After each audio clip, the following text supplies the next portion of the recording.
tumawag ang aking amo. Sabi isakay ko daw yung motocultivatore, yung ginagamit kong pang-araro. At isakay ko daw din sa lalagyan ng kabayong are. At gagamitin namin bukas sa trabaho. Isakay ko daw din.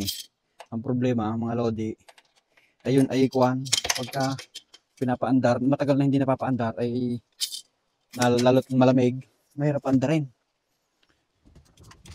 Ay ating susubukang mapaandar.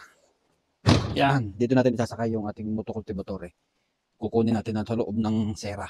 Yan, nasa loob niyan ang ating kukunin. So, subukan natin kung mapapaandar natin. Kung hindi, ay babaklasin pa natin ang battery at ating i-charge.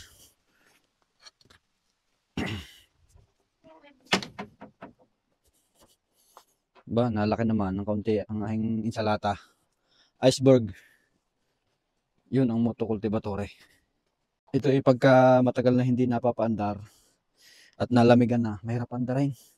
Nung nakaraya ko ipawis din susubukan natin yan.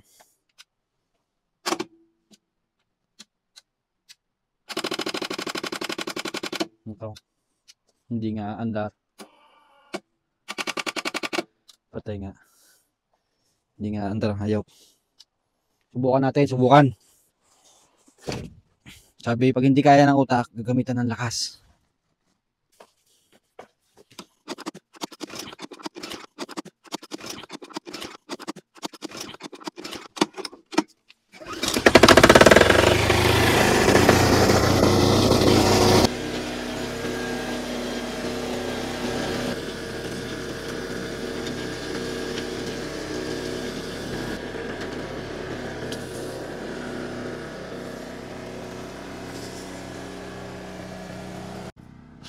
Hayaan ko munang umandar siya para mag-recharge yung battery. At matagal na hindi napaandar yan Na last time na ginamit ko yan ay summer pa, tag-init pa. Yan, dito ko pa siya ginamit. Sa labas na yan.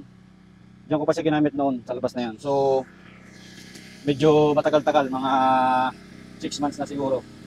Umandar pa naman.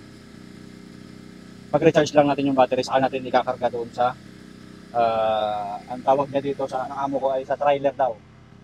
Karga ko daw sa trailer at hihilahin daw niya bukas, dadalhin doon sa bahay ng anak niya at doon kami magkatrabaho.